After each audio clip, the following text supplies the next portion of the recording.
കോവിഡിന് ശേഷം ലോകത്തെ വീണ്ടും ആശങ്കയിലാഴ്ത്തി മറ്റൊരു കൊടിയ വൈറസ് വ്യാപനം. ആഫ്രിക്കൻ രാജ്യങ്ങളിൽ എബോള വൈറസ് അതിവേഗം പടർന്നു പിടിക്കുന്ന സാഹചര്യത്തിൽ ഇന്ത്യക്കാർക്ക് കർശന ജാഗ്രത നിർദ്ദേശവുമായി കേന്ദ്ര സർക്കാർ. ആഫ്രിക്കയിലെ 3 രാജ്യങ്ങളിലേക്കുള്ള യാത്രകൾ ഒഴിവാക്കണമെന്നാണ് കേന്ദ്രത്തിന്റെ പ്രധാന മുന്നറിയിപ്പ്.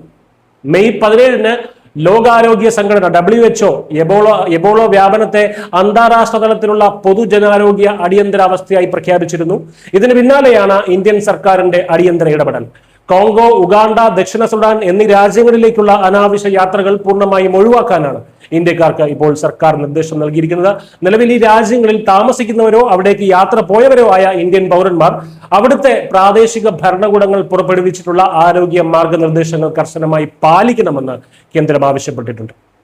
വ്യക്തിശുചിത്വം പാലിക്കാനും എബോള ലക്ഷണങ്ങളുള്ള വ്യക്തികളുമായുള്ള സമ്പർക്കം ഒഴിവാക്കാനും പനിയോ മറ്റ് ബുദ്ധിമുട്ടുകളോ കണ്ടാൽ ഉടൻ തന്നെ വൈദ്യസഹായം തേടാനും കർശന നിർദ്ദേശമുണ്ട്.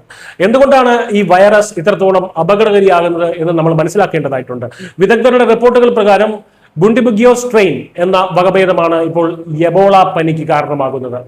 ഇതിലെ മരണനിരക്ക് വളരെ കൂടുതലാണ് എന്നതാണ് ഏറ്റവും വലിയ വെല്ലുവിളി.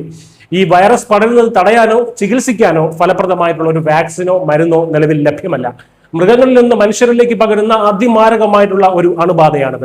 തുടക്കത്തിൽ കഠിനമായ പനി, ക്ഷീണം, തലവേദന, തൊണ്ടവേദന, പേശികളിലെ വേദന എന്നിവയാണ് ലക്ഷണങ്ങൾ. പിന്നീട് അത് ഛർദിയിലേക്കും വയറിളക്കത്തിലേക്കും വഴിമാറും. ശരീരത്തിന്റെ ആന്തരികവും ബാഹ്യവുമായ അവയവങ്ങളിൽ നിന്ന് കാരണമില്ലാതെ രക്തസ്രാവം ഉണ്ടാകുന്നു എന്നതാണ് എബോളയുടെ ഏറ്റവും പ്രധാനപ്പെട്ടതും ഭയാനകവുമായിട്ടുള്ള ലക്ഷണം. രോഗിയുടെ രക്തം, ഉമിനീർ, വിയർപ്പ് തുടങ്ങിയ ശരീരസ്രവങ്ങളിലൂടെയും രോഗി ഉപയോഗിച്ച വസ്തുക്കളിലൂടെയും മരണപ്പെട്ട ആളുടെ മൃതദേഹവുമായിട്ടുള്ള സമ്പർക്കത്തിലൂടെയും ഒക്കെയാണ് ഇത് പ്രധാനമായും പകരുന്നത്.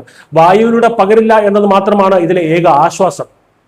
വൈറസ് ഭീതിയുടെ പശ്ചാത്തലത്തിൽ വിമാനത്താവളങ്ങളിലും തുറമുഖങ്ങളിലും രാജ്യത്തേക്കുള്ള മറ്റു പ്രവേശന കവാടങ്ങളിലും കേന്ദ്ര ആരോഗ്യ മന്ത്രാലയം കർശന പരിശോധന ആരംഭിച്ചിട്ടുണ്ട്. എന്നാൽ ആശങ്കപ്പെടേണ്ട സാഹചര്യമില്ല. നിലവിൽ ഇന്ത്യയിൽ ഒരു എബോള കേസ് പോലും റിപ്പോർട്ട് ചെയ്യപ്പെട്ടിട്ടില്ല. ഇതൊക്കെ മുൻകരുതൽ നടപടികൾ മാത്രമാണ്. സ്വന്തം രാജ്യത്ത് പ്രതിരോധം ശക്തമാക്കുമ്പോഴും ഈ മഹാമാരിയുടെ ഘട്ടത്തിൽ ആഫ്രിക്കയ്ക്ക് ഇന്ത്യ സഹായഹസ്തം നീട്ടിയിട്ടുണ്ട്. വിദേശകാര്യമന്ത്രി S ജയശങ്കർ ആഫ്രിക്കയ്ക്ക് ഇന്ത്യയുടെ പൂർണ്ണ പിന്തുണ വാഗ്ദാനം ചെയ്തു. African centre for disease control and prevention എന്ന സംഘടനയ്ക്ക് ഇന്ത്യ അടിയന്തര മെഡിക്കൽ സാമഗ്രികളും സുരക്ഷാ കിറ്റുകളും ആദ്യഘട്ടമായി അയച്ചു കഴിഞ്ഞു. ചുരുക്കത്തിൽ എബോളയെ പ്രതിരോധിക്കാൻ നിലവിൽ പ്രത്യേക വാക്സിനുകളോ മരുന്നുകളോ ഇല്ലാത്തതിനാൽ ജാഗ്രത മാത്രമാണ് ഏക പോംവഴി.